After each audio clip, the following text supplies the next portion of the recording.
Hello, welcome back. It's great to see all of you again.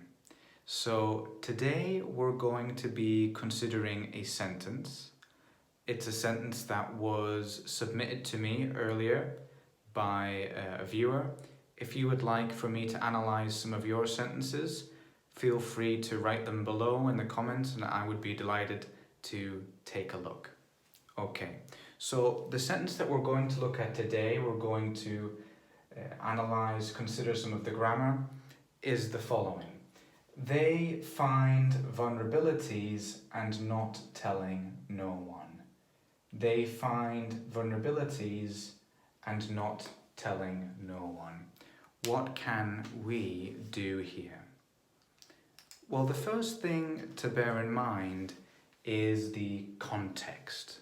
What was the content of the conversation where this sentence appeared? Well, I know that the context was about coding, programming, hacking, computers, that general kind of thing. So this will give us an idea further down the road. The next thing to consider is the tense used. Okay, so here we have find, and it's being used in the present simple.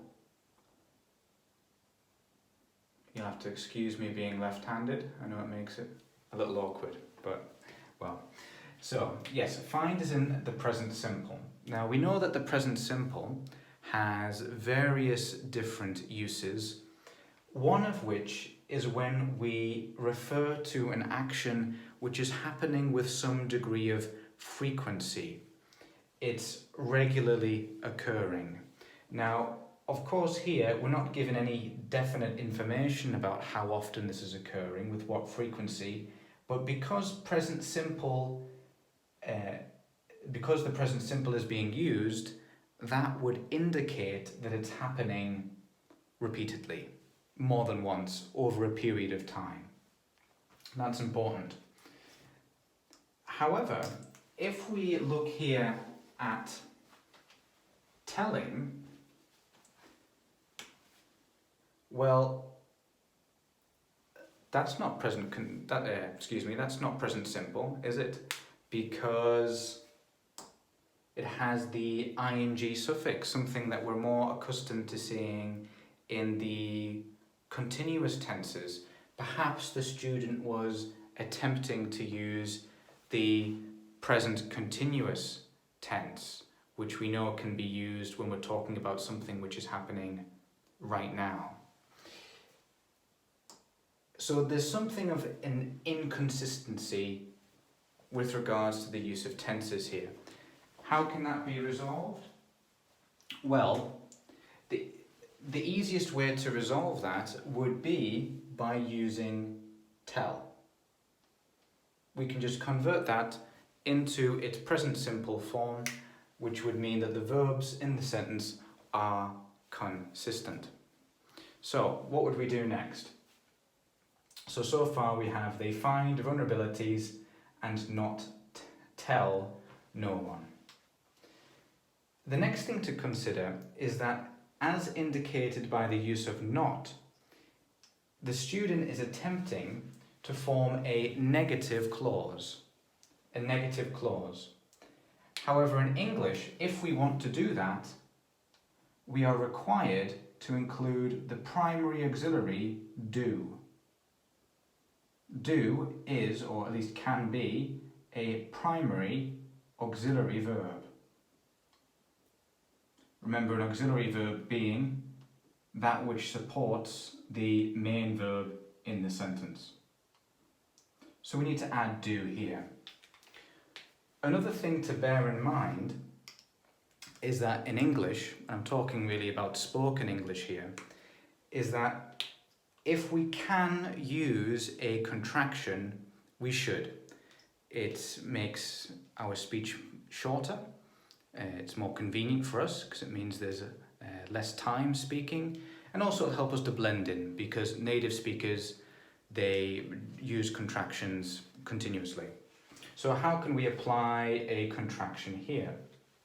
Well, what we can do is we have do and not here, where we can take them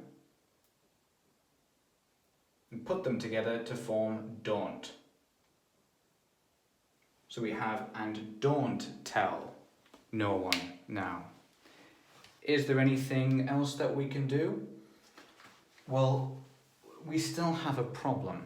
That problem being that not, this adverb here, is in the negative. It's showing that there's a negative clause present. But no one, as a pronoun, is also a negative. So we have a situation where there is a double negative present. Now, although this is permissible in some other languages, for example Spanish, in English it is not. In English we cannot do this. So what can we do as a result? Well, the easiest fix is to just replace no one with anyone. Or perhaps anybody, which is a synonym. This anyone is not in the negative, but conveys a similar meaning and would therefore allow us to resolve the grammar problem. So this may look a little bit complicated, so I think I'll rewrite the sentence and then we can see what the end product would be. So it would be, excuse me a moment please.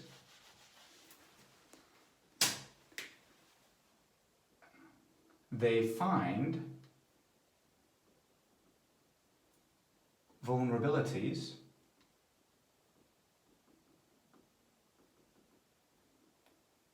and don't tell anyone.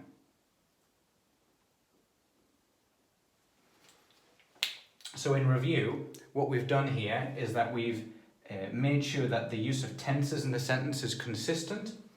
We've made sure to incorporate a primary auxiliary, in this case do, because we're forming a negative clause as indicated by the presence of not.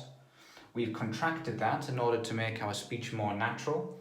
And then also we've removed the double negative problem by incorporating the pronoun anyone instead of no one.